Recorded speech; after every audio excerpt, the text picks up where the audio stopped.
नमस्कार दोस्तों, मैं Prakash Singh, founder of Prakash realtors and developers private limited.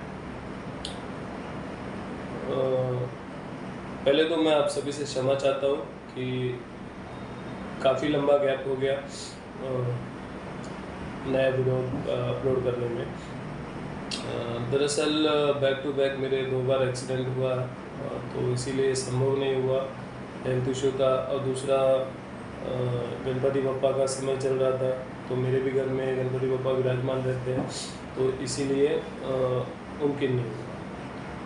तो आज थोड़ा सा फ्री था तो सोचा आज संडे भी है, तो सोचा चलो एक वीडियो बना ही दिया जाए।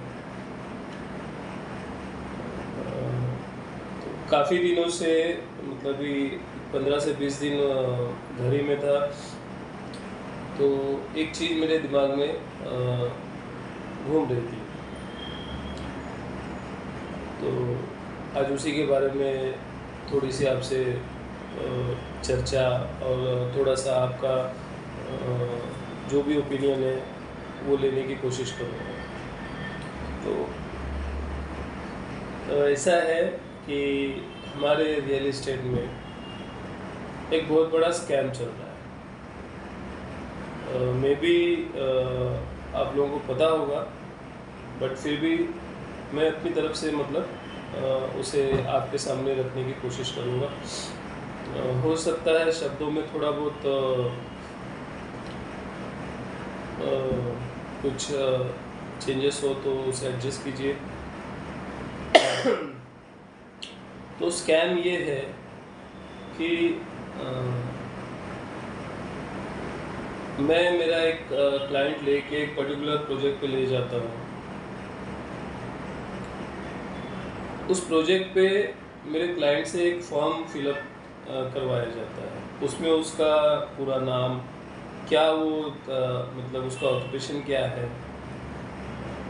फिर वो किस तरह का इन्वेंट्री देख रहा है, 1 BHK, 2 BHK, 3 BHK, उसका बजट कितना है, फिर वो कहाँ रहता है और क्यों वो प्रॉपर्टी खरीदना चाहता है, मतलब खुद के लिए या इन्वेस्टमेंट, ये सब चीज़ें मतलब वो फॉर्म फिलअप कराने के बाद उससे उस फॉर्म पे साइन लिया जाता है।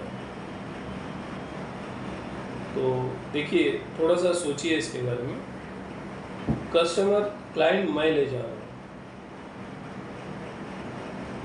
उन लोगों को वो लोग इतना भी ज़रूरी नहीं समझते कि कस्टमर को ना देते हुए चैनल पार्टनर को या सीपी को फॉर्म दिया जाए, सीपी अपने हाथ से भर लेवे या सीपी अपने सामने उस क्लाइंट से भरवा के ले। फॉर्म फिलअप होने के बाद वो तुरंत उनका जो भी रिप्रेजेंटेटिव होता है वो फॉर्म लेने की कोशिश करता है। किसी सीपी को इसका जहन होता है, इसलिए वो फॉर्म लेकर दोबारा अपना रेरा नंबर, अपने फर्म का नाम, खुद का नाम और मोबाइल नंबर डालता है और साइन करता है। अदरवाइज बहुत से सीपी ऐसे कि राम भरोसे हिंदू होते हैं। तो ये भी एक स्कैम है। अब इसमें स्कैम ये है कि आपके कस्टमर का पूरा डेटा जो है उनके पास जा चुका है। स्पेशली क्या होता है, मेन तो कॉन्टैक्ट नंबर होता है और इंटरेस्ट क्या है, किस चीज़ में वो होता है। तो एक वो हो गया। दूसरा, आपका जो सोर्सिंग मैनेजर है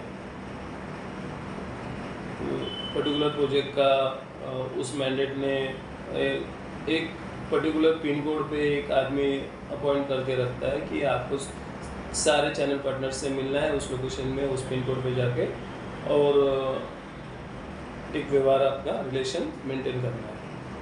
तो आपका सोर्सिंग मैनेजर आता है, आपको पूरा प्रोजेक्ट पिच करता है, उसके बाद में बोलता है सर आपको हमारी तरफ से कुछ हेल्प चाहिए होगा तो आप बोलिए, हम आपको कॉलर वालर जो भी फैसिलिटीज़ हैं हम आपको प्रोवाइड करा के देंगे। तो ये भी एक बहुत बड़ा स्कैम है। बहुत से चैनल पार्टनर्स ऐसे हैं जो ठीक है, हमको फ्री का कॉलर मिल रहा है तो हम आपका डेटा आपको दे देते हैं, हमारा डेटा आपको दे देते हैं, इस लालसा में डेटा शेयर कर देते हैं। तो इसमें स्कैम क्या है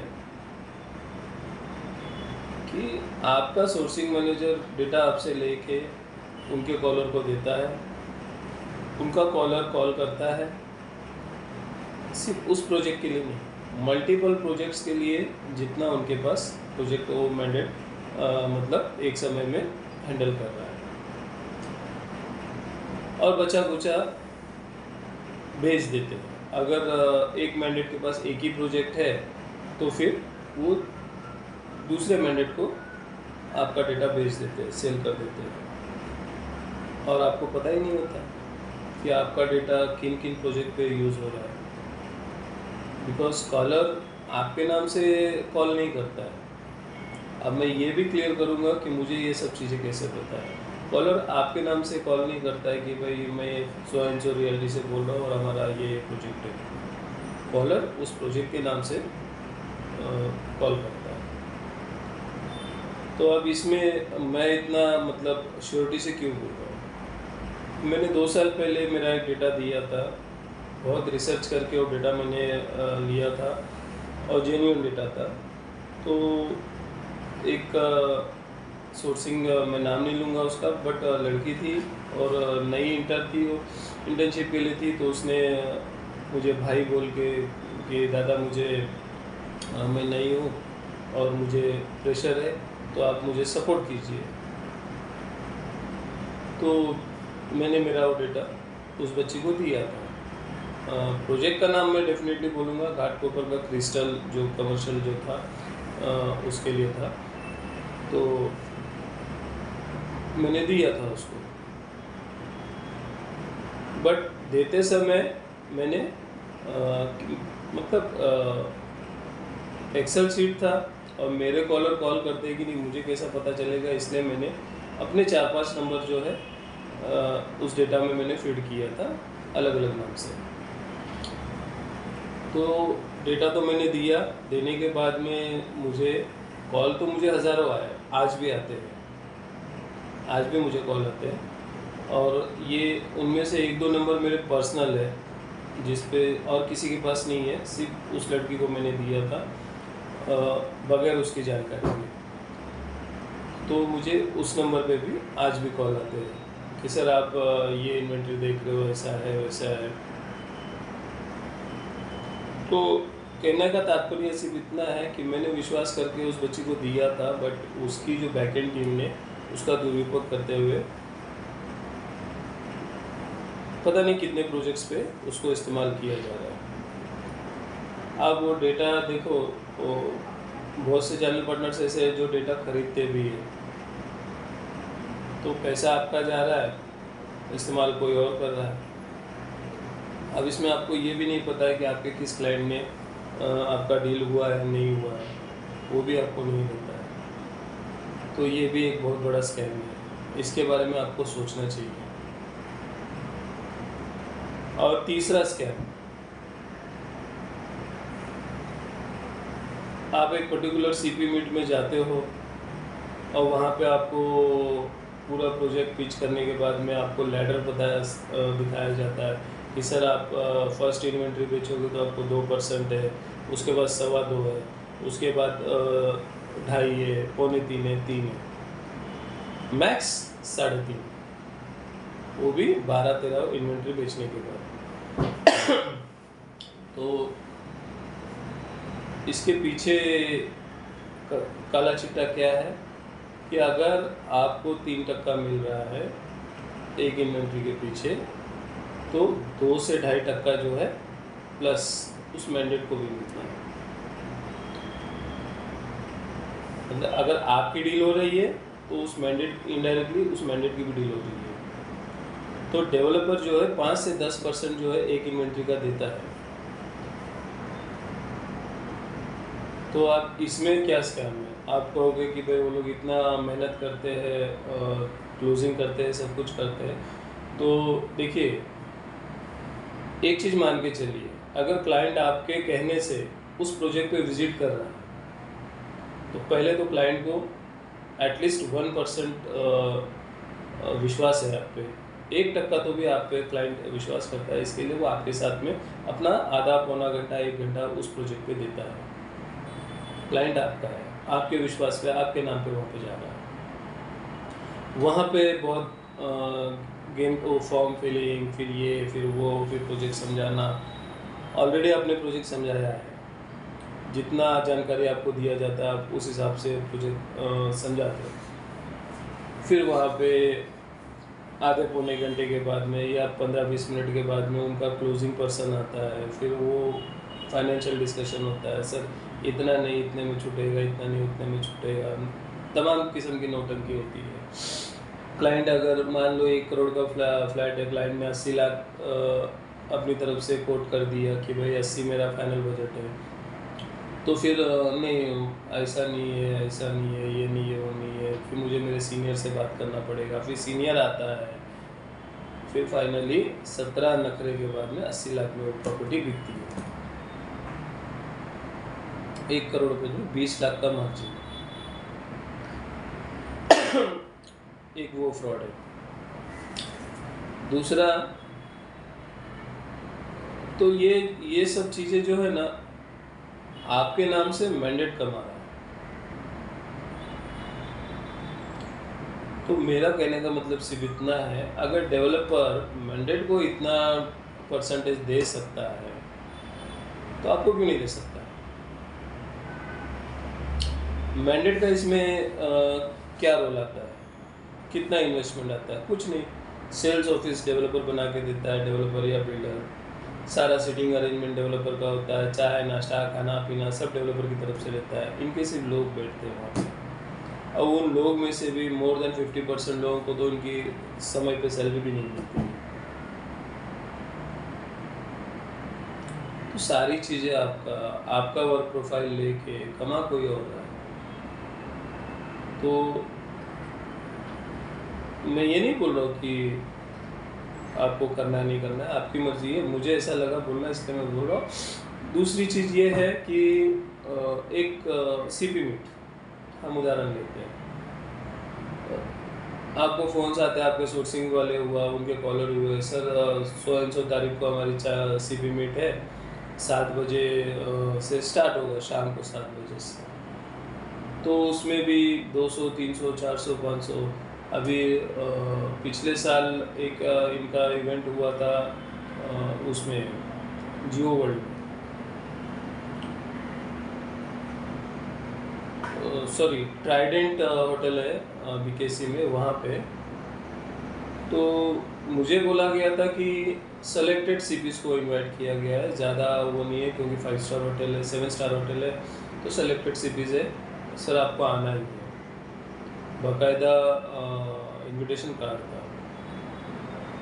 तो मैं, मेरी टीम, साथ में मेरी वाइफ, हम लोग सब गए थे, क्योंकि हमको ये लगा था कि 40-50 लोग होंगे तो थोड़ा सा प्रोफेशनली जाया जाए। लेकिन वहाँ जाने के बाद आप विश्वास नहीं करोगे, हो सकता है आप भी उसमें गए हो, सब 700 से 800 लोग थे, हॉल छोटा पड़ गया था। दूसरी चीज़ ये है कि इनका प्रोग्राम, इन्होंने इनविटेशन दिया था 6 बजे का शाम का, और प्रोग्राम इनका इवेंट स्टार्ट हुआ रात को 9 बजे।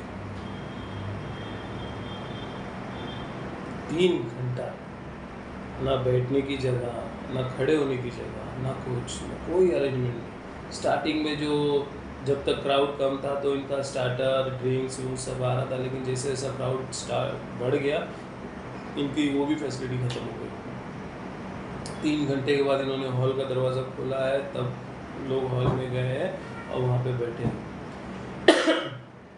ऐसा कोई बुरा हादसा तो नहीं हुआ, लेकिन फ़र्ज़ कीजिए कि किसी को ब्लड प्रेशर का प्रॉब्लम है, किसी को हार्ट का प्रॉब्लम है, किसी को क्या है, तमाम किस्म की बीमारियां लोगों को होती है।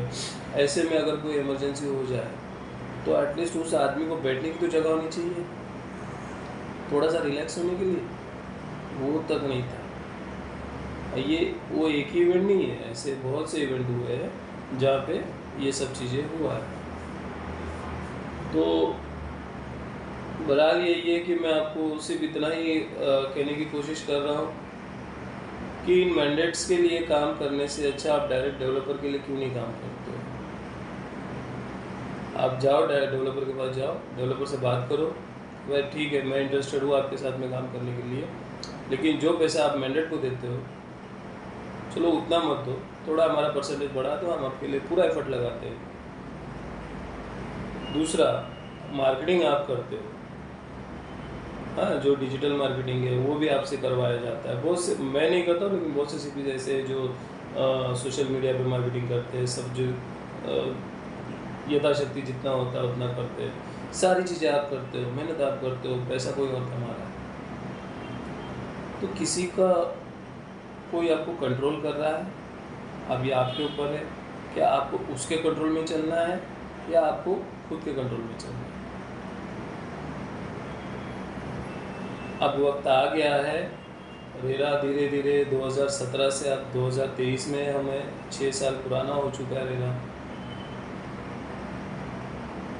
तो जितने भी, मैं तो यही कोशिश करूँगा, यही आप लोगों से अपील करूँगा कि अगर आप रेरा एजेंट हो तो आपके मोहल्ले में, आपके आसपास जितने भी रेरा एजेंट हो गए, आप सब एक हो जाओ, छोटे छोटे ग्रुप में काम कीजिए। एक एरिया में भी, जैसे हमारे साइन में कम से कम 30-40 रेरा एजेंट्स हैं, हम भी कोशिश कर रहे हैं धीरे धीरे सब एक साथ होने की। मैंडेट क्या दिखाता है डेवलपर को कि मेरे कंट्रोल में इतने सीपीज है, 200-300 सीपीज मेरे कंट्रोल, हमारे कंट्रोल में है, तो हम आपका प्रोजेक्ट जल्दी बेचेंगे। तो वही चीज़ आप आपके एरिया में जो प्रोजेक्ट चालू है, आप वहाँ के डेवलपर से मिलिए। सर हम लोग 10 लोग हैं, सब रेरा एजेंट्स है, रेरा कंसल्टेंट है, हम लोग आपका प्रोजेक्ट बेचते हैं हमारे ऑफिस में बैठ के। सिर्फ आपका जो सेल्स टीम है या आपका जो भी इन हाउस टीम है, हम उनके कोऑर्डिनेशन में काम करते हैं। तो थोड़ा सा हमारे लिए कुछ एक्स्ट्रा सोचो, क्यों नहीं सोचेगा। अरे एक इवेंट में 10 लाख डेवलपर का जाता है, अगर कोई इवेंट किया जाता है जो इनका प्रोजेक्ट लॉन्च है, ये है वो है, ये डेवलपर नहीं जा, डेवलपर का क्या है, उसने प्रोजेक्ट चालू कर दिया, उसको वैसे भी बेचना ही है, बिकेगा। और ऐसे बहुत से डेवलपर है जो किसी मैंडेट को काम नहीं देते। अभी जैसे आप वहाँ चले जाइए, हिंदू कॉलोनी दादर में हैप्पी होम्स करके है, वो किसी मैंडेट को नहीं देता है, उसका इन हाउस ही बेचता है और मस्त बेचता है। प्रोजेक्ट चालू होने से 3-4 महीने में पूरा प्रोजेक्ट उसका सोल्ड आउट हो जाता है। आप डेवलपर से मिलिए ना ये मैंडेट का रेरा है, ना कुछ है, सिर्फ वो काला कोट ब्लेजर पहन के आते हैं आपके सामने और सरेंडर हो जाते हैं। तो सोचिए ज़रा, धीरे धीरे शुरू करेंगे तो आगे जाके बहुत बड़ा मॉप होगा हमारा। रियल इस्टेट में अपना बलि देने से अच्छा बेटर ये है कि हम उनका बलि लेके चला खुद खड़े हो जाए। तो फिलहाल के लिए इतना ही। जय हिंद, जय महाराष्ट्र।